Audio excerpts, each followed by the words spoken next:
comme promis, petite vidéo de présentation avec l'M3 sur le circuit qu'on a fait hier. Donc, pour présenter un petit peu les subtilités du pilotage de la voiture. Donc, j'ai affiché toute la télémétrie.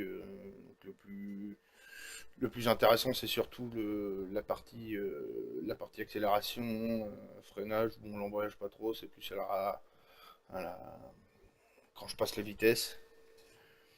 Donc j'ai déjà un petit peu attaqué les pneus là. Donc on va faire le tour du circuit. Je vais arrêter la vidéo avant chaque secteur pour vous dire à peu près ce que je vais faire avant. Je vais essayer d'être le plus clair possible. De toute façon, si vous avez des questions, n'hésitez pas à m'en poser sur le forum. Donc là, on relance au maximum forcément avec le dernier virage.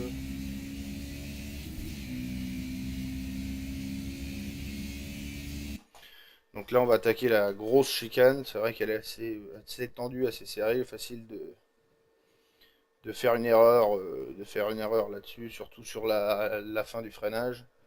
Donc, comme vous pouvez le remarquer, moi j'utilise pas l'embrayage pour changer de vitesse.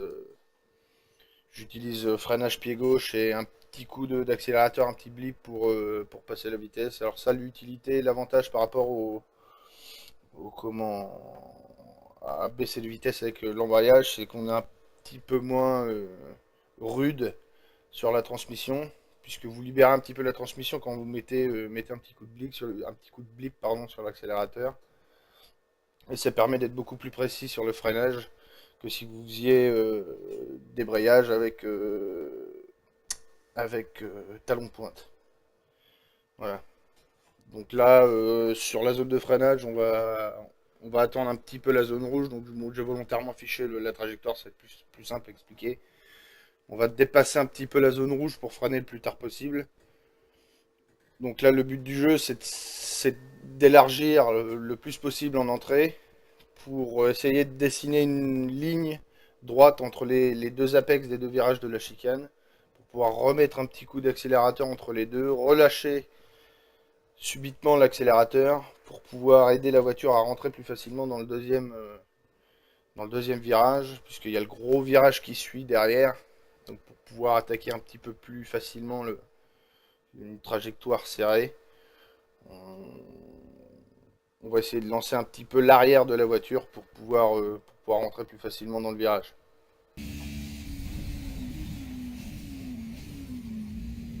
Voilà, donc là vous avez pu voir que je remets un petit coup d'accélérateur pour stabiliser la voiture et éviter qu'elle parte en tête à queue. Je lâche, je réaccélère doucement, je passe ma vitesse, je corrige, et voilà. Deuxième virage, donc là c'est pareil, vu que l'Apex est assez tardif, on peut freiner un petit peu plus tard pour gagner un petit peu. Donc pas hésiter à bien élargir en début de trajectoire. Parce que si vous serrez trop, vous allez sortir trop loin. Et celui-là est un petit peu particulier. Si vous attaquez trop vite en sortie, vous boufferez et vous partirez en tête à queue. Voilà, j'attends. Je rattrape au milieu. Et je relance.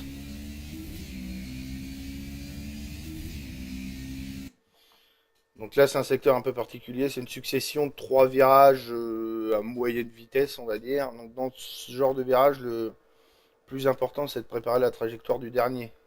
Si vous prenez virage par virage, la plupart du temps, vous perdrez du temps sur le dernier virage. Donc là, le but du jeu, c'est d'être le plus droit possible sur l'apex du dernier virage pour relancer un petit peu et, et garder la voiture assez stable pour le dernier virage à droite avant la relance de la prochaine ligne droite. Là, je corrige un petit peu, j'essaye de rentrer, j'accélère pas trop vite. Là, je suis droit, hop, je sors pas trop, pas besoin avec cette voiture. J'accélère doucement. Donc là, la petite chicane. Donc là, vous allez voir, je vais marquer un petit coup de frein. Alors, c'est pas vraiment pour ralentir la voiture, c'est plus pour la placer.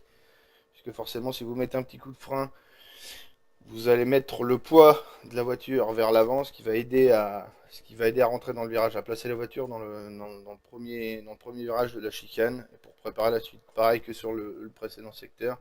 Là, c'est une succession de 3 virages. Le plus important, c'est de préparer la trajectoire du dernier au mieux pour pouvoir ressortir le plus vite possible.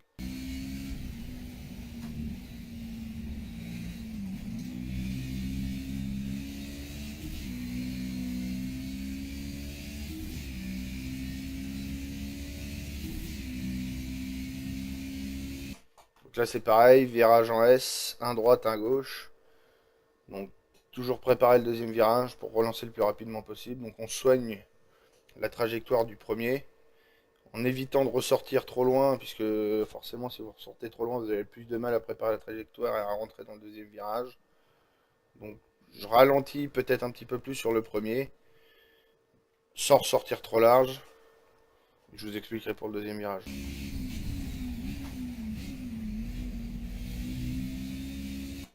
Donc là, vous allez voir que je vais lâcher subitement l'accélérateur. Pareil, c'est encore pour mettre le poids de la voiture vers l'avant, pour aider un petit peu l'entrée en virage. Donc celui-là, il ne faut pas hésiter à le croquer et à utiliser toute la piste pour ressortir.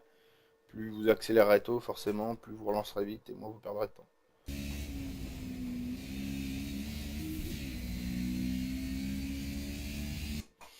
Là, bon, rien de particulier pour ce virage, si ce n'est que je rétrograde volontairement en seconde à haut régime, puisque moi je trouve plus simple pour stabiliser la voiture dans le virage. Vous allez voir que je vais relancer assez rapidement et je passerai la 3 avant d'avoir fini complètement le virage pour pouvoir relancer plus facilement.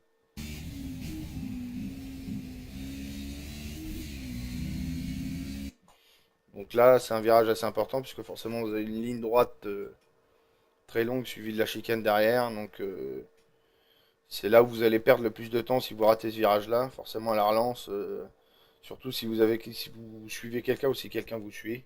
Si vous ratez ce virage-là, ça va lui donner l'opportunité de vous prendre à la chicane assez facilement à l'intérieur. Donc là c'est pareil, on rétrograde en deux. On relance pas trop tôt puisque c'est pareil, c'est un apex assez tardif. Et pour pouvoir relancer le plus rapidement possible sur la ligne droite.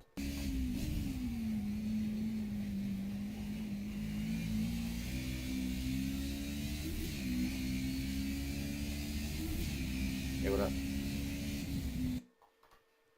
Donc j'espère que j'ai été assez clair. De toute façon, si vous avez des questions, n'hésitez pas à les poser sur le forum. Voilà. Salut.